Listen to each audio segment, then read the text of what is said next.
everyone, this is Erin from Sandpaper Road, and I'm bringing to you another design team project from Maymay Made It.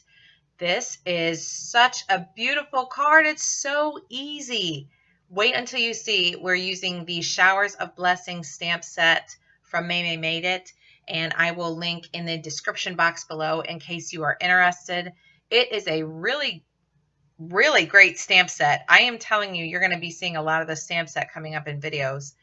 I love it. It'd be perfect for just spring cards, birthday cards, nice encouragement cards for women. Perfect for your women's group or your Bible study.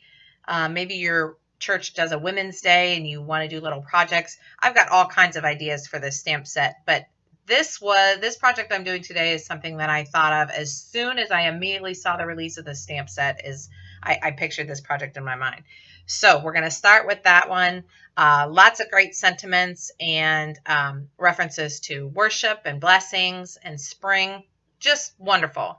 So I'm starting with a piece of watercolor cardstock.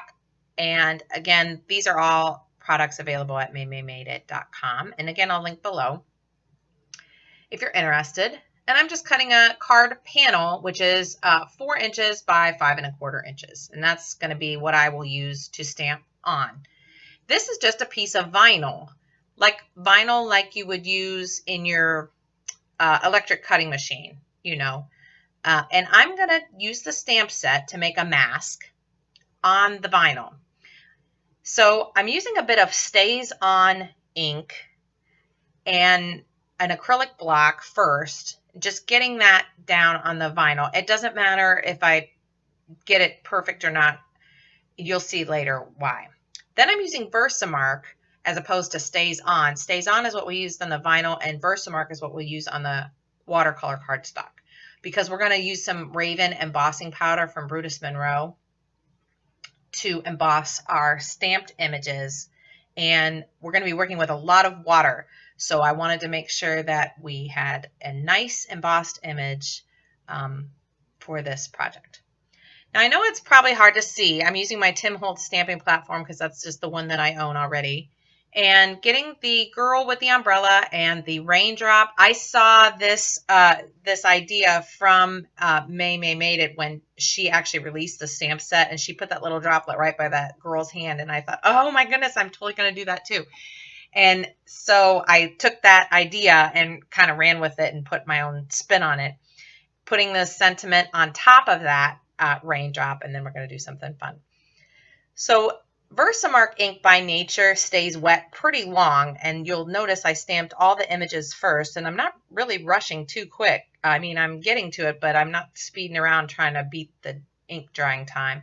Just finding my coffee filters and getting the embossing powder ready to go.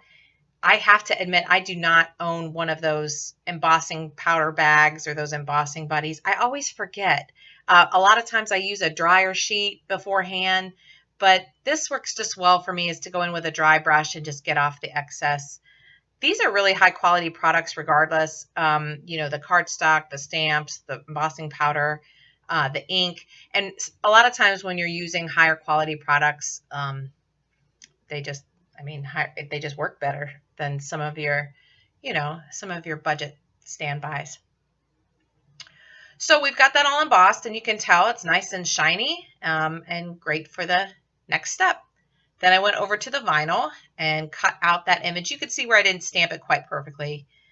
And I'm going to actually fussy cut this out outside the lines so I could still see the black line when I'm done cutting.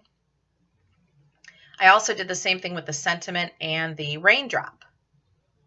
Then I can peel that off and use the vinyl as a mask. And I used bright yellow so that we on the camera would be able to see what was the mask and what wasn't. Now, I did use a circle punch from my stash to punch out the sentiment. And you might be thinking, well, why would you even need to stamp? Why wouldn't you just punch a circle?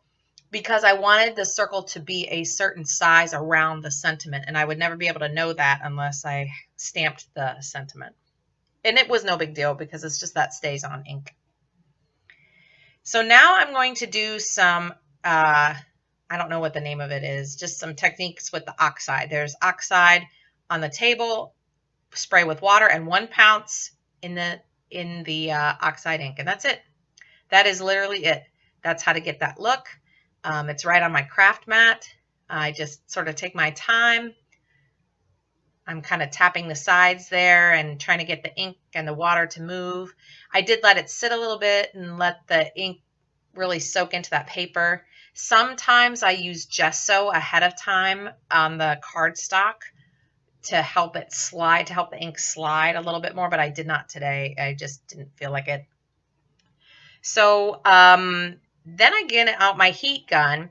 Now, I'm going to say this to you. If you're choosing to do this technique, you have got to be careful because you are using vinyl as a mask. And look at that. Look how the heat gun just chased those 2 drips down. I was so excited about that. That was just exactly perfect, and I wasn't even trying to do it. But you've got to keep that heat away from that vinyl, or it will make the vinyl curl, and then it will defeat the purpose of the mask in the first place. So just be mindful. Try to keep that away from the vinyl. Then I went in and did the bottom with some iced spruce, and I turned it around and just kind of let it drag a little bit, not too crazy. And went back in with my heat gun. Now, the very nature of Distress Oxide ink is the fact that you can layer color on color on color without making mud, with the knowledge that you have to heat it in between each layer. So I went back in with a little bit more blue. But even so, it doesn't look necessarily like a layer, but it's got that, like when the ink starts to oxidize, when the water hits it. I don't know, they're just so much fun to play with. So much fun to play with. And I didn't want to go too crazy because, again, the stamp set is the feature here. But I did want to add a little bit of interest, just a little bit of antique linen there up in the corner. Something you may not notice at first glance, but if you're looking around, that's one of those things sometimes you're like, how'd you do that? How'd you do that? And really no rhyme or reason. This was just kind of based on whatever I wanted it to look like and just waiting until it looked like how I saw it in my head. Just definitely trying to keep that heat away from the vinyl, not directly heating the vinyl.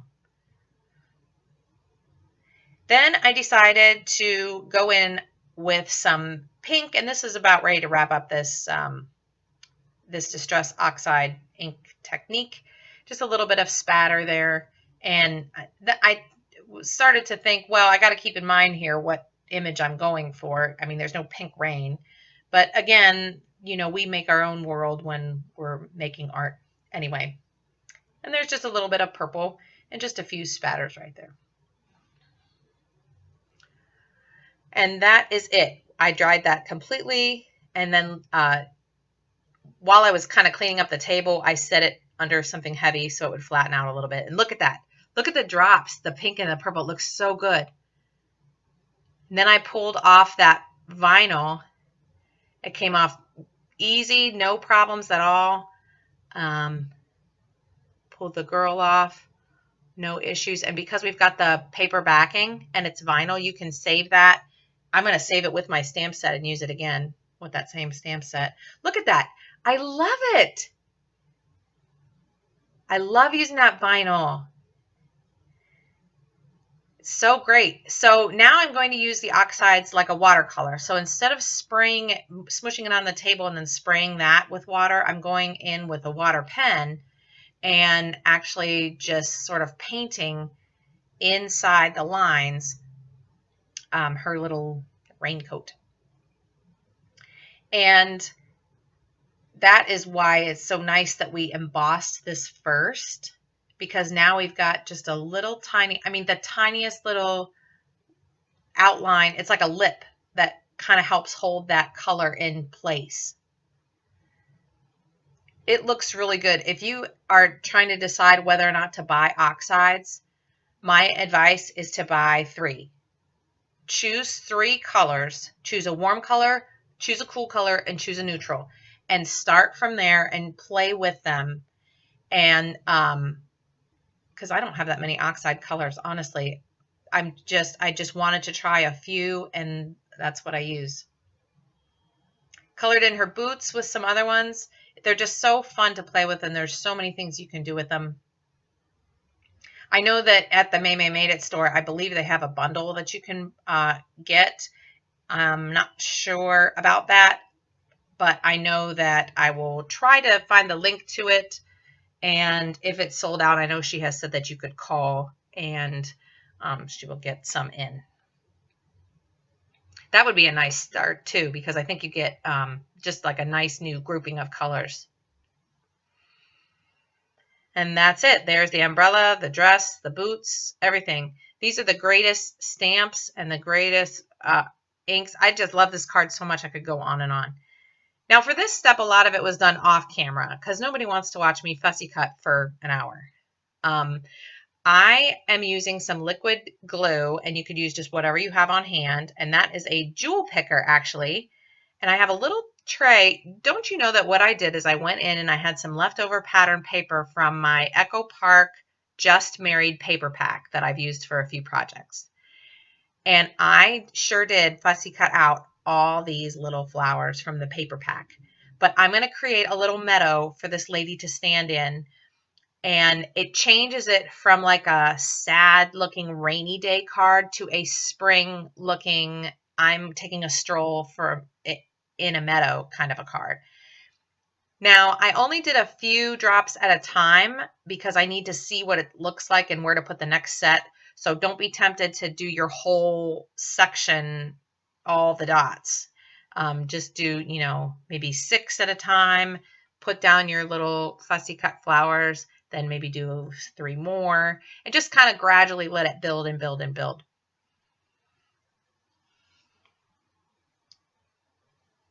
I love this. And you didn't need to really use the jewel picker. Actually, I think at this point, I just started to go in with my fingers because that jewel picker started to be, I mean, it's meant for sequins and things and not for paper.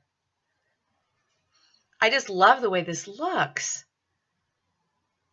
So don't forget when you're ordering pattern paper to look at all the little tiny details and think of possibilities with the details. And there is the finished card panel. Doesn't it look amazing? This is a card base made out of Alabaster cardstock from Brutus Monroe, 110 pound, and it's an A2 size top folding card. And I'm just using some double-sided tape from Maymay Made It, and we're going to adhere the card panel right onto the card base. And there's lots more, like I said before, that we could do to this card. I mean, we could go in with a Wink of Stella pen and go over all the flowers that way. We could add some, you know, bling or whatever. But I thought that was just a nice, good one-layer card with a lot of interest and fun. And we could put a sentiment on the inside of the card if we wanted, depending on the occasion. I just left it like this for now. But I am going to finish off the edges with some Distress Oxide. That is Frayed Burlap ink and a blending tool. I just think that gives like a really just a nice finished look to the project, just a nice thin outline. And that makes me happy right there. That card makes me so happy. I love it. What a great stamp set. So thanks so much for watching. Thank you to Maymay Made It for providing the products today. So happy to be part of their design team. And check out links in the description box below for the products used in this video. And don't forget to subscribe and follow Maymay Made It and Sandpaper Road on social media. And thanks for watching. See you in the next project. Bye-bye.